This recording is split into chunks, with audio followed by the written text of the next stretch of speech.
Hello YouTube. Today we are going to do our garden update.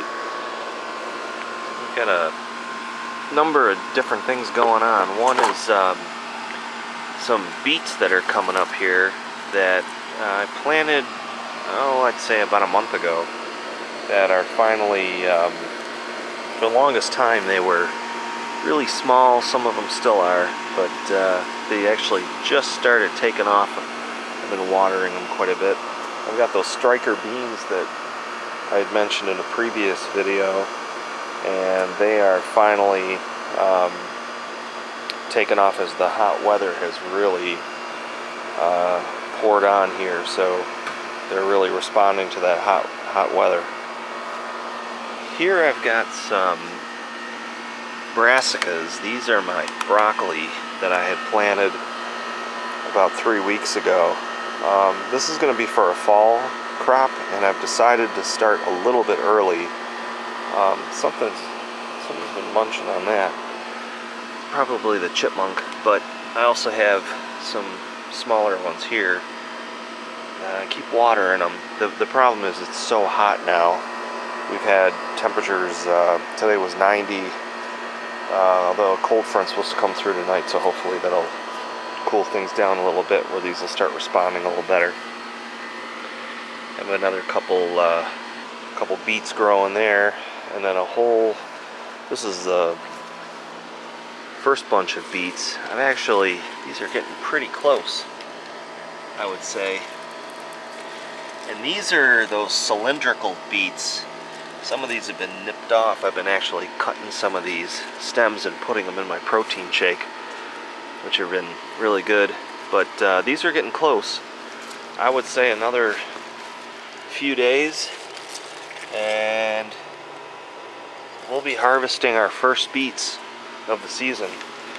What I have over here, this is the squash plants. These are the spaghetti squash. I've got one lone plant here, and then I have two that are growing over there.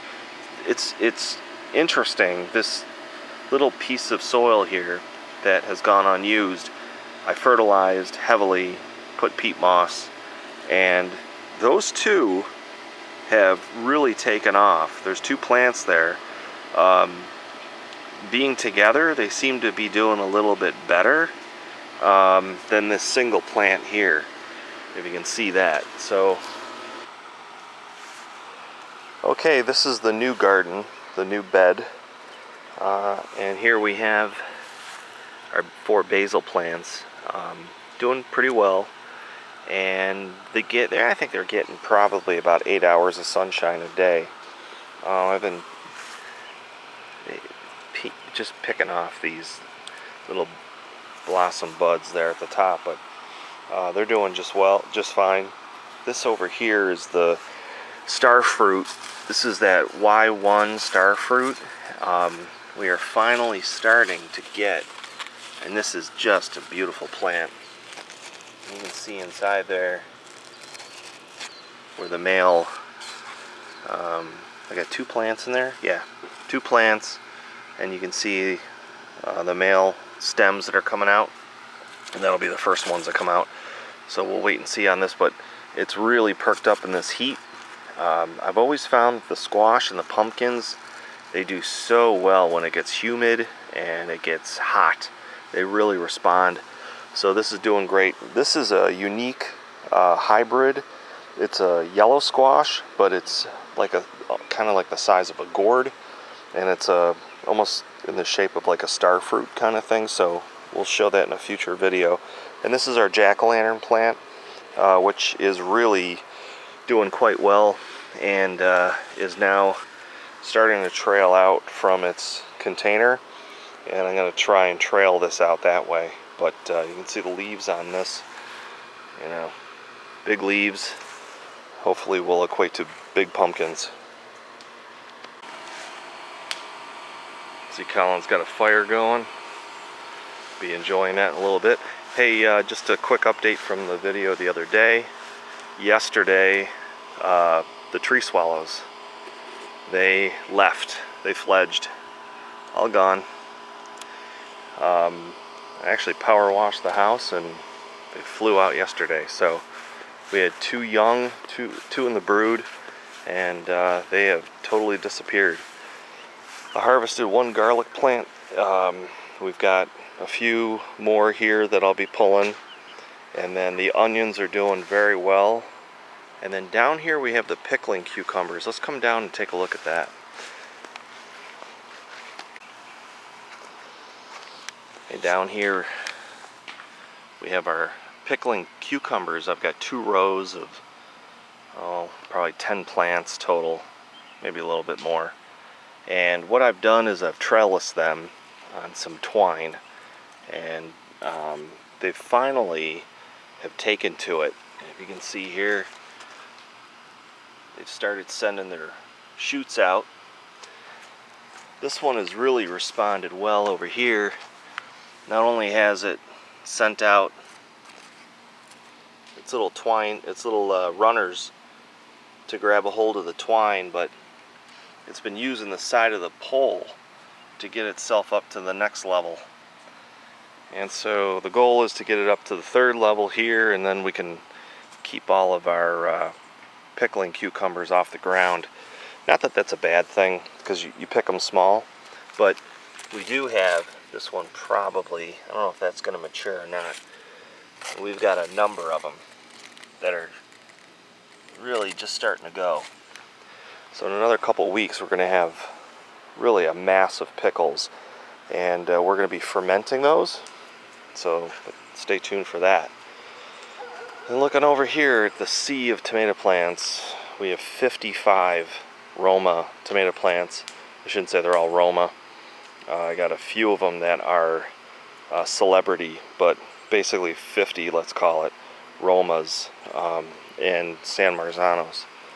We're going to walk through our maze that we have to get these staked very soon. I'm putting some ash down from the wood stove. Try to sweeten the soil up. Here we have our row of red peppers, well, green peppers. You can see we're getting some flowers on those. And this should be, oh, it's our Roma. That came up when I rototilled. So we got some flowers coming up on these. And lo and behold, there's our first pepper. It's early for a pepper. We're here June 26th. Very early to have peppers already setting on. And this is really loose soil because I had just rototilled it, and these plants are heavy, so we got to get this packed up and mounded. These are Big Bertha. They start out green. Later in the season they turn red, and they're fantastic. I've had really good success with these. Come down here and take a look at this. Got a whole row, one whole row of peppers. Look at this little plant. Can't be more than 14 inches tall. And look at the size of that pepper already. June 26th. How about that? Hot weather will do it. Hot weather will make your pepper plants really explode. 10-10-10 is good if you're using synthetic fertilizers. Cow manure is fantastic. If you use composted cow manure, that's really all you need. That and a little bit of lime, calcified, or time-release lime, and so it doesn't burn things. That's all I do. Cow manure, time-release lime, and then at the end of the season or beginning of the season, I'll put 10-10-10 down. We've got Romas. They're doing really well, and we also have celebrities here. The celebrities are setting, and how fantastic is that? By the mid-July, we're going to have tomatoes to eat. This is the Hokkaido pumpkin, and it's doing better than my jack-o'-lantern pumpkin. I got a couple seeds here that Dale Calder had sent me, and that was in a previous video. This is just doing fantastic, looking for runners. I had hoped to get this thing to go out that way and train it that way, and that these beets would be gone. These beets are the whole row here of cylindrical heirloom beets, and they have just been doing so well. We will be harvesting these very soon. We'll be getting these out, and then this Hokkaido can grow out that way. So this is the update for Sunday evening, June 26th. I want to thank everybody for watching. Please rate, comment, and subscribe, and really do appreciate all of your viewership, and we will see you in the next video.